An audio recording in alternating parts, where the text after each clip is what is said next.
मैं विश्वविद्यालय सरकाचार्य राष्ट्रविज्ञान राशि कंवर गोखले। आज हम ये पाठ पढ़ते हैं राजनीति विज्ञान के फर्स्ट पेपर राजनीति विज्ञान के मूलाधार में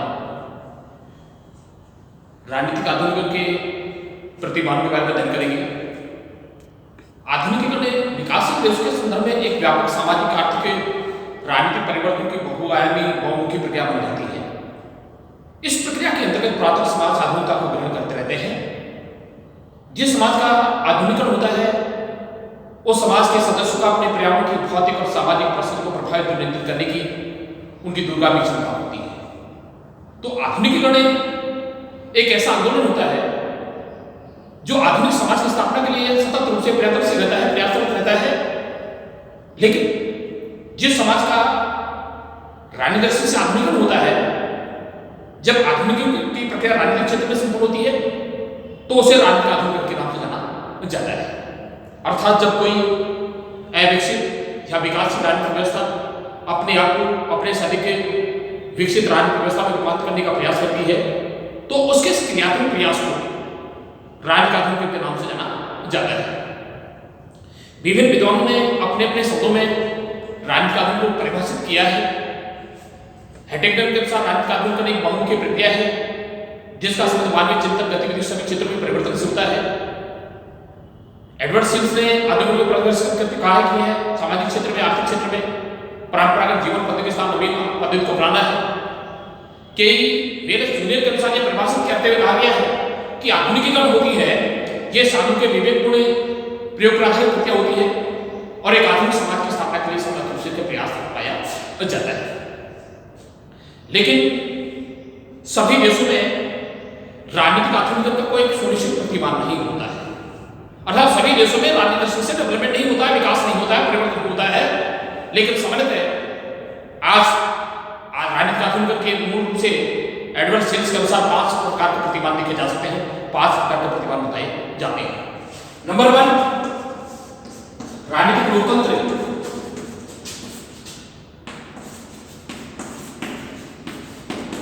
यह राजनीतिक आधुनिकीकरण का सर्वश्रेष्ठ प्रतिमान माना जाता है। इस प्रकार का प्रतिमान एंग्लो अमेरिकी देशों में पाया जाता है। इसे पश्चिमी भी कहा जाता है। यद्यपि दुनिया के जो विकासशील राष्ट्र हैं और स्वतंत्र राष्ट्र हैं, इन राष्ट्रों से स्वतंत्र रहना चाहते हैं, लेकिन राजनीतिक लोकतंत्र की बहुत सारी विशेषताएं बताई जा सकती है, बहुत सारे लक्षण बताए जा सकते हैं। पहली विशेषता होती है कि इन देशों में विधि के शासन को सर्वोपरि महत्व दिया जाता है। रूल ऑफ लॉ होता है, विधि का शासन होता है। अर्थात राज्य के शासन का संचालन किसी व्यक्ति विशेष की इच्छा के अनुसार के विधि के अनुसार होता है, कानून के अनुसार होता है। किसी भी व्यक्ति के द्वारा, किसी भी पदाधिकारी के द्वारा कानून का उल्लंघन नहीं किया जा सकता है। चाहे वो देश के प्रधानमंत्री को सुशोभित करता है, चाहे राष्ट्रपति के रूप में काम करता है, चाहे एक साधारण व्यक्ति के रूप में काम करता है। अगर किसी व्यक्ति के द्वारा कानून का उल्लंघन किया जाता है तो उसे निम्नतम दंड दिया जाता है, अर्थात दंड से नहीं बच सकता है। दूसरी विशेषता पाई जाती है कि प्रशासन के क्षेत्र में पर्याप्त जन समानता देखी जा सकती है। अर्थात वैसे तो शासन सत्ता जनता में निहित मानी जाती है, लेकिन जिसका प्रयोग जनप्रतिनिधियों के द्वारा किया जाता है। वैश्य मताधिकार के आधार पर निर्वाचित सरकार होती है। शासक वर्ग के द्वारा उत्तराधिकार के रूप में अपने पद को ग्रहण नहीं किया जाता है, बल्कि वह प्रत्यक्ष या अपरोक्ष से जनता के द्वारा निर्वाचित होता है, होता है। अर्थात जनता के द्वारा निर्वाचित सरकार होती है। और अगली विशेषता की बात की जा सकती है, विशेषता बात की जा सकती है कि एक निश्चित कार्यकाल होता है। सरकार का एक निश्चित कार्यकाल होता है, उसके बाद पुनः दोबारा प्रदेश में चुनाव कराए जाते हैं। चौथी विशेषता की बात की जाती है बहुमत दल की सरकार होती है। अर्थात जब भी देश में चुनाव होते हैं, चुनाव में जिस पॉलिटिकल पार्टीज को मेजॉरिटी प्राप्त होती है, बहुमत प्राप्त होता है, बहुमत प्राप्त दल के द्वारा ही सरकार का गठन किया जाता है। पांचवी विशेषता की बात की जाती है कि देश में प्रत्येक व्यक्ति को अपनी रुचि के अनुसार, अपनी पसंद के अनुसार कोई भी नया दल बनाने की स्वतंत्रता होती है। अर्थात राज्य के द्वारा किसी भी व्यक्ति को अपनी पसंद के अनुसार, अपनी रुचि के अनुसार कोई दल गठित करने से नहीं रोका जा सकता है। उस दल के आइडियोलॉजी, जिस प्रकार की विचारधारा होती है, उसके कार्यक्रम होते हैं, जो नीतियां होती हैं, उनके प्रचार प्रसार करने के बाद राज्य किसी प्रकार का बाधा उत्पन्न नहीं करता, व्यवधान उत्पन्न नहीं करता है। देश में एक स्वतंत्र निष्पक्ष न्यायपालिका का स्वरूप पाया जाता है। अर्थात सरकार के तीन होते हैं, व्यवस्थापिका, कार्यपालिका और न्यायपालिका। लेकिन व्यवस्थापिका के द्वारा बनाए गए और कार्यपालिका के द्वारा की गई कार्यों की वैधता व्यवस्था की जांच करने का अधिकारी सुप्रीम कोर्ट, सर्वोच्च न्यायालय के तहत न्यायपालिका किया जाता है। न्यायपालिका पर व्यवस्थापिका और कार्यपालिका की सत्ता का कोई प्रभाव नहीं, तो किसी का कोई दबाव कोई नियंत्रण नहीं होता है। तो ये कहने बात ये थी कि यहाँ पर पर्याप्त जन समानताएं देखी जाती है, जनता के द्वारा निर्वाचित सरकार होती है, प्रत्येक व्यक्ति को सभा सम्मेलन में स्वतंत्रता प्राप्त होती है, व्यक्ति के कुछ कार्य राइट्स होते हैं, अधिकार होते हैं। संविधान के संरक्षक के रूप में, संविधान के व्याख्याकार के रूप में एक स्वतंत्र निष्पक्ष न्यायपालिका का स्वरूप पाया जाता है। जनता के द्वारा चुनी हुई सरकार होती है, एक निश्चित कार्यकाल के लिए सरकार बनाई जाती है, बहुमत प्राधिकरण की सरकार होती है। अब बात करते हैं अभिभाव की लोकतंत्र। दूसरा जो प्रतिमान होता है अभिभाव की लोकतंत्र। इस प्रतिमान में राजनीतिक लोकतंत्र की सभी संस्थाएं होती हैं, सभी व्यवस्थाएं होती हैं। अर्थात जनता के द्वारा निर्वाचित सरकार होती है, बहुमत प्राधिकरण की सरकार होती है, विधि का शासन होता है। लेकिन इस अभिभाव की लोकतंत्र के कुछ कार्य लक्षण बताए जाते हैं, कुछ विशेषताएं होती हैं। नंबर 1, अभिभाव की लोकतंत्र में व्यवस्थापिका के नामात्र अधिकार होते हैं, अर्थात कार्यपालिका अत्यधिक प्रभावी होती है। दूसरी विशेषता होती है कि अभिभाव की लोकतंत्र में प्रेस और जनमत निर्माण के साधन बहुत अधिक सक्रिय रहते हैं। तीसरी विशेषता की बात की जाती है राजनीतिक दलों की शक्ति पर बहुत अधिक अंकुश रहता है, नियंत्रण रहता है। राजनीतिक लोकतंत्र में जिस प्रकार से राजनीतिक जिस प्रकार की शक्ति होती है, जिस प्रकार की पावर होती है, इस प्रकार की पावर अभिभाव की लोकतंत्र में नहीं होती है। यहां पर जो विधायिका होती है केवल परामर्श देने की स्थिति होती है। जो भी प्रशासन के क्षेत्र में जो भी निर्णय लिए जाते हैं, के लिए कानून बनाने का जो कार्य किया जाता है वो कार्यपालिका द्वारा किया जाता है। इस प्रतिमान में लोकतंत्र के विकास के लिए, लोकतंत्र की पृष्ठभूमि तैयार करने के लिए नेताओं को अभिभावकों के रूप में, अभिभावक के रूप में भूमिका का निर्वहन करना होता है। उन देशों में राजनीतिक क्षेत्र में परिवर्तन करने के लिए, चेंजेस करने के लिए, बदलाव करने के लिए कुछ प्रमुख नेताओं के विचारों को, उनके आदर्शों को, उनकी विचारधारा को अंगीकार किया जाता है, स्वीकार किया जाता है और उनके आदर्शों के आधार पर ही इस प्रकार की परिवर्तन करने की कोशिश की जाती है। कहने में यह था कि अभिभाव के लोकतंत्र में कुछ नेताओं के विचारों को, आदर्शों को एक आदर्श में स्वीकार करते हुए देश में एक लोकतंत्र के प्रहरी के रूप में नेताओं के द्वारा कार्य किया जाता है और तभी राजनीतिक क्षेत्र में विकास का आयाम स्थापित होता है। तीसरे प्रतिमान की बात करते हैं आधुनिक अल्पतंत्र। तीसरा जो प्रतिमान है आधुनिक अल्पतंत्र।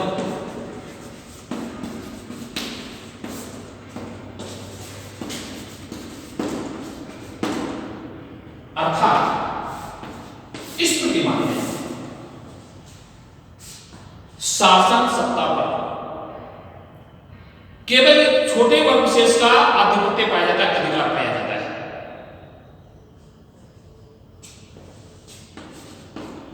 इस तंत्र में अल्पतंत्र होता है अधिनायक तंत्र के द्वारा केवल सामाजिक क्षेत्र में और आर्थिक क्षेत्र में सुधार हेतु प्रयास किए जाते हैं, लेकिन राजनीतिक क्षेत्र में किसी प्रकार के परिवर्तन को स्वीकार नहीं किया जाता है। अर्थात आधुनिक अल्पतंत्र एक ऐसा प्रतिमान होता है, एक ऐसा मॉडल होता है जो राजनीतिक दृष्टि से देश में किसी प्रकार का डेवलपमेंट नहीं चाहता है, विकास नहीं चाहता, परिवर्तन नहीं चाहता है, लेकिन सामाजिक क्षेत्र में और आर्थिक क्षेत्र में सुधारों का पक्षपाती होता है। इस आधुनिक अल्पतंत्र के में निम्नलिखित लक्षण बताए जा सकते हैं। पहली विशेषता, शासन सत्ता पर अग्र व्यक्ति का अधिकार होता है, आधिपत्य होता है। दूसरी विशेषता ये होती है, शक्ति का केंद्रीकरण पाया जाता है। आधुनिक लोकतंत्र में शासन की शक्ति को केंद्रीय सरकार में निहित कर दिया जाता है। केंद्र सरकार बहुत अधिक सशक्त होती है, राज्य की सरकार को सिद्ध नहीं होता है। तीसरी जो विशेषता होती है, व्यवस्थापक के नाममात्र के अधिकार होते हैं। राजनीतिक लोकतंत्र में सरकार के व्यवस्थापिका के सरकार के राइट सरकार के अधिकार होते हैं, सरकार की शक्ति होती है। वैसी स्थिति आधुनिक लोकतंत्र में व्यवस्थापिका की नहीं होती है। यहां पर व्यवस्थापिका की स्थिति होती है कि एक परामर्शदाता के रूप में होती है। सभी प्रकार के निर्णय करने जो पावर होती है, जो शक्ति होती है, वह कार्यपालिका द्वारा कार्य किया जाता है। चौथी विशेषता की बात जाती है, आधुनिक लोकतंत्र में न्यायपालिका के नाममात्र के अधिकार होते हैं। पांचवी विशेषता की बात की जाती है, शासन तंत्र के विरुद्ध उत्पन्न होने वाले विद्रोह को दबाने के लिए पर्याप्त हिंसक साधनों का प्रयोग किया जाता है, हिंसा देखी जाती है। तो कहने लग गया था कि आधुनिक लोकतंत्र में केवल सामाजिक क्षेत्र में और आर्थिक क्षेत्र में ही सुधार का पक्ष किया जाता है, सुधार का समर्थन किया जाता है, लेकिन राजनीतिक क्षेत्र किसी प्रकार के सुधारों का समर्थन नहीं किया जाता है। बल्कि जब भी इस प्रकार के राजनीतिक क्षेत्र में किसी प्रकार के परिवर्तन होने की अगर कोई आवाज आती है, किसी प्रकार से कोई आंदोलन चलता है, कोई जितेशन चलता है, तो शासकों के तरफ से कठोरतापूर्वक दबाने के प्रयास किए जाते हैं और शासन की शक्ति का केंद्रीकरण होता है। न्यायपालिका परिस्थिति नहीं होता है, व्यवस्थापिका केवल एक नाममात्र की स्थिति होती है, एक परामर्शदाता की स्थिति के रूप में होती है। वास्तविक जो कार्यकारिणी का निर्णय लेने जो पार्वती शक्ति होती है, अर्थात कार्यपालिका बहुत अधिक सशक्त होती है। चौथी बात करते हैं, चौथा प्रतिमान की बात करते हैं, सर्वाधिकारवादी अर्थतंत्र।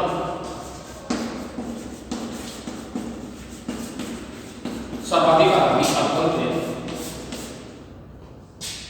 यह प्राधिकार का ऐसा प्रतिमान होता है जिसमें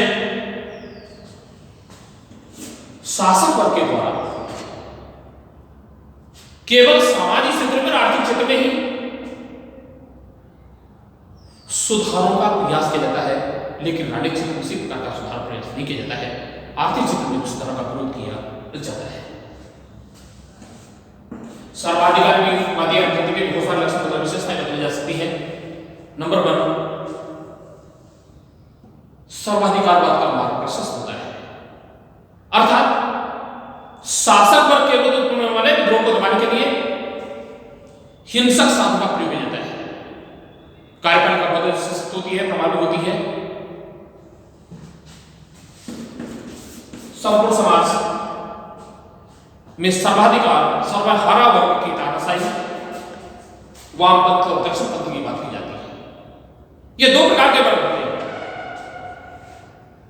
पर्याप्त तानाशाही देखी जाती है, मनमाने ढंग से लेकर निर्णय जाते हैं, लागू करने प्रयास किए जाते हैं। जन सामान्य की राजनीतिक योग्यताओं को स्वीकार नहीं किया जाता है, अर्थात शासक वर्ग के द्वारा जन सामान्य को प्रशासन के क्षेत्र में भाग लेने के योग्य नहीं माना जाता है। विधि के शासन का अभाव पाया जाता है, रूल ऑफ लॉ का lack of rule of law, विधि के शासन का अभाव पाया जाता है। न्यायपालिका कोई अधिकार नहीं होते हैं, कार्यपालिका सरकार की बहुत प्रभावी होती है। इसकी सबसे प्रमुख जो विशेषता जाती है, जो बताई जा सकती है कि जन सामान्य के कोई राजनीतिक अधिकार नहीं होते हैं और शासक वर्ग के विरुद्ध उत्पन्न वाले विद्रोह को दबाने के लिए कठोर हिंसक साधनों का प्रयोग किया जाता है। सैन्य शक्ति का प्रयोग किया, सैन्य शक्ति का प्रयोग किया जाता है। पांचवें प्रतिमान की बात करते हैं, परंपरागत लोकतंत्र। ये राजनीतिक आंदोलन का ऐसा प्रतिमान होता है जिसमें न तो जनता के द्वारा निर्वाचित सरकार होती है, न प्रशासन क्षेत्र में जन सभ्यता पाई जाती है और जनता के द्वारा शासक वर्ग की नीति का विरोध करने का भी उनके पास कोई अधिकार नहीं होता है। तो पहली विशेषता की बात की जाती है, आधुनिक लोकतंत्र में, परंपरागत लोकतंत्र पहली विशेषता, पहला लक्षण बताया जाता है, यह विशेषता बताई जा सकती है कि शासक वर्ग के द्वारा अपने पद को उत्तराधिकार के रूप में ग्रहण किया जाता है। अर्थात एक राजा के देहांत के बाद, उसके मृत्यु के बाद उसके सबसे बड़े पुत्र को उसका उत्तराधिकार माना जाता है। अर्थात यहां पर जनता के द्वारा निर्वाचित सरकार नहीं होती है, केवल शासन सत्ता पर एक व्यक्ति का अधिकार होता है। प्रशासन के क्षेत्र में जनता को भाग लेने का कोई अधिकार नहीं होता है। पर्याप्त जनसहभागिता नहीं देखी जाती, जनता को प्रशासन के कार्य में भाग लेने का अधिकार नहीं होता है। राजा के द्वारा दिए गए आदेश पे कानून होता है। शासक वर्ग के द्वारा सामाजिक क्षेत्र में और धार्मिक क्षेत्र में जन सामान्य के कार्य में हस्तक्षेप करने का प्रयास किया जाता है। जब भी सामाजिक क्षेत्र में किसी प्रकार का परिवर्तन आता है तो शासक वर्ग के द्वारा जनता के सामाजिक मामलों में और धार्मिक मामलों में हस्तक्षेप किए जाते हैं। विधि के शासन का अभाव हो जाता है, दल बनने की स्वतंत्रता नहीं होती है, विचार की कोई स्वतंत्रता नहीं होती है, आंदोलन करने का कोई अधिकार नहीं होता है। अर्थात जहां पर एक ही व्यक्ति का शासन होता है जिसने अपने पद को वंश परंपरा के अनुसार, उस वंश की जो परिपाटी सरकार की जो परंपरा रही है उसी के अनुसार अपने पद को ग्रहण किया जाता है। जनता के द्वारा निर्वाचित सरकार नहीं होती है। पुरातन समाज की जो सभी जो राजनीतिक संस्थाएं, जो व्यवस्थाएं होती हैं उनमें अस्तित्व होती हैं और शासन के द्वारा सामाजिक मामलों में और धार्मिक मामलों के आधार पर भी हस्तक्षेप करने के प्रयास किए जाते हैं। तो कहने वाला ये था कि वैसे तो राजनीतिक आदमी का कोई सुनिश्चित प्रतिमान नहीं होता है, लेकिन एडवर्ड से 5 प्रतिमान बताए जाते हैं। नंबर 1 राजनीतिक लोकतंत्र, दूसरा अभिभाव के लोकतंत्र, और तीसरा होता है आधुनिक लोकतंत्र, और चौथा होता है सर्वाधिकारवादी लोकतंत्र, और पांचवा अंतिम होता है परंपरागत लोकतंत्र। ये विकासशील देशों के लिए बहुत सारे मॉडल्स हैं, बहुत सारे प्रतिमान बताए जा सकते हैं, लेकिन विकासशील देशों के लिए राजनीतिक लोकतंत्र का मॉडल होता है, जो प्रतिमान होता है वही विकसित हो सकता है, वही श्रेष्ठ हो सकता है, और दुनिया के अधिकांश विकास रास्ते हैं इसी प्रतिमान को प्राप्त करने के लिए प्रयत्नशील है, कोशिश कर रहे हैं।